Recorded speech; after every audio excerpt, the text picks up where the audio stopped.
इस वीडियो के अंत तक ना आप समझ जाएंगे एक शेकर बॉटल जैसा मामूली चीज में आपको क्यों प्लास्टिक के शेकर्स नहीं खरीदने हैं। एंड इवन दो ये प्लास्टिक के शेकर्स आपको पहले बहुत कम दाम में मिल जाते हैं, लेकिन एक्चुअल में इसके पीछे आप ज्यादा पैसे खर्च रहे होंगे compare to a metal premium shaker. सबसे पहला और सबसे बड़ा चीज इन दोनों में जो डिफरेंस है वो है कि मेटल शेकर से ना आपको किसी भी टाइप का स्मेल नहीं आता है।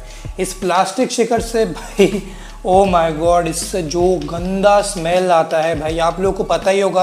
अगर आपकी मम्मी या फिर काम वाली आपकी प्लास्टिक शेकर धोती है देन ट्रस्ट मी उनके लिए एक बहुत बड़ा टॉर्चर है। खुद एक दिन धो के देखो, आपको समझ में आएगा कितना ज़्यादा ये फिल्दी लगता है और मतलब it just feels dirty and मतलब इतना गंदा स्मेल आता है भाई, आपको वो टॉलरेट नहीं कर पाते आप। 2-3 दिन तो छोड़ ही दो भाई, मतलब आपको शेकर फेंकना पड़ेगा। 2-3 दिन के बाद अगर प्लास्टिक शेकर आप खोल रहे हो आपको स्मेल टॉलरेट ही नहीं होगा। वही ऑन दी अदर हैंड एक मेटल शेकर में कोई स्मेल एक्चुअल में नहीं आता है। 3-4 घंटे तो छोड़ दो।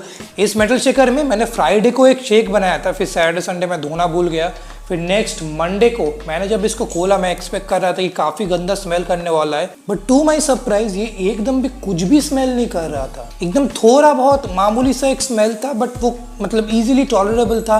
कोई भी गंदा रॉटेन एग वाला स्मेल वैसा कुछ नहीं आ रहा था, बस एक नॉर्मल स्मेल था। मेटल शेकर के साथ आपको 2-3 दिन के बाद भी अगर आप एक हाई क्वालिटी मेटल शेकर ले रहे उसके साथ भी आपको कोई भी स्मेल देखने के लिए नहीं मिलेगा। यही चीज़ एक प्लास्टिक शेकर के साथ भाई बस 12 घंटे के अंदर अंदर ही इससे काफ़ी ज़्यादा गंदा स्मेल मिलता है। दूसरा जो प्रॉब्लम है वो एक्चुअली आपके प्लास्टिक शेकर और मेटल शेकर दोनों में ही देखने के लिए मिलता है। स्पेशली सस्ते जो मेटल शेकर होते हैं वो है कि ये जो शेकर्स के ये जो आप कैप देख रहे हैं ना, जितने भी ये टाइप के फ्लिप कैप होते हैं मतलब इस तरीके से, वाह भाई ये देखो, वाह इस शेकर को मैं 1 हफ्ते से यूज कर रहा हूँ एंड ये देखो भाई वाह ये टूट गया यहाँ से 3-4 महीने 5-6 महीने के बाद ये यहाँ से जब इसको आप बंद करते हैं और इसको ऐसे उल्टा करेंगे ना, यहाँ से आपका जो पानी है जो प्रोटीन शेक है वो लीक करना शुरू कर देता है। वहीं पे ये जो मेटल शेकर है हैक की तरफ से इन्होंने काफ़ी बढ़िया डिज़ाइन लगाया है। ये आपके बॉटल के कैप के जैसा ही खुलता और बंद होता है। ये डिज़ाइन बॉटल्स में इसलिए यूज़ किए जाते हैं क्योंकि ये डिज़ाइन लीक प्रूफ है। ये जो ऐसा एक फ्लिप वाला डिज़ाइन, इससे ये जो एक नॉब वाला डिज़ाइन है ये वे मोर ड्यूरेबल। तीसरा चीज़ जो मुझे प्लास्टिक शेकर के साथ बहुत ज़्यादा अनोइंग लगता है वो है ये चीज।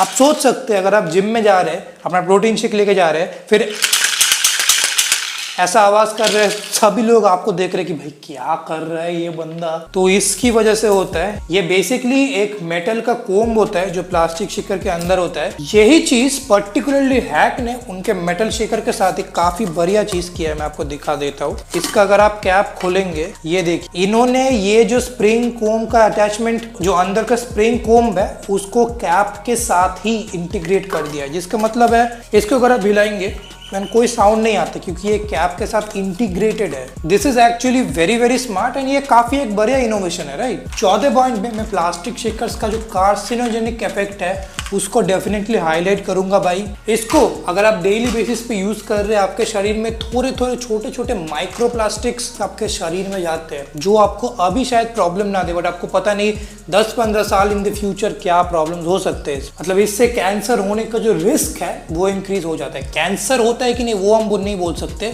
लेकिन कैंसर होने का जो रिस्क है वो डेफिनेटली इंक्रीज होता है। एंड क्योंकि आप जिम कर रहे हैं भाई, जिम जा रहे हैं, तो why will you choose something जो आपके लिए एक्चुअल में हेल्दी नहीं है भाई। देखो ज्यादा लोग प्लास्टिक शेकर्स खरीदते हैं क्योंकि ये आउटराइट सस्ते होते हैं, 250 रुपए के होते हैं, राइट। आप देखेंगे प्लास्टिक शेकर यूजुअली 4 से 6 महीने के अंदर लीक करना शुरू कर जाता है। 5 साल के अगर हम पर्सपेक्टिव से देखें प्लास्टिक शेकर को आपको 10 बार रिप्लेस करना होगा। मेटल शेकर आप एक बार लेंगे 5 साल तो मतलब आराम से चल जाएंगे भाई। तो 10 बार 250 रुपए देके प्लास्टिक शेकर खरीदने से बेटर है आप एक बार में ही इनिशियली ज्यादा इन्वेस्ट अगर करते हैं देन लॉन्ग टर्म में आपके एक्चुअली पैसे भी बच रहे हैं भाई। हैक इज मेटल शेकर का प्राइस आपको इनिशियली ज्यादा लग सकता है बट लॉन्ग टर्म में you are actually saving money भाई। लेकिन मुझे पता है मेरे इस रिकमेंडेशन के बाद भी आप में से ज्यादा लोग ही प्लास्टिक शेकर ही खरीदे क्योंकि इंडिया में जो सस्ता है वो बिकता है। बट आप में से अगर कुछ लोग एक हेल्थियर लाइफस्टाइल चूज करना चाहते हैं, obviously get this hack metal shaker. इन दोनों को मैं नीचे डिस्क्रिप्शन में लिंक कर दूंगा, आपको कौन सा खरीदना है this that will completely be your decision. और अगर आप लोग अभी एक वीडियो चाहते हैं जहाँ पे मैं इंडिया में जितने भी मेटल शेकर्स है उनको खरीद के कॉम्प्रिहेंसिव कंपैरिजन बनाऊं, डेफिनेटली कमेंट डाउन बिलो। चलो आज के लिए इतना ही था, मिलते हैं नेक्स्ट टाइम।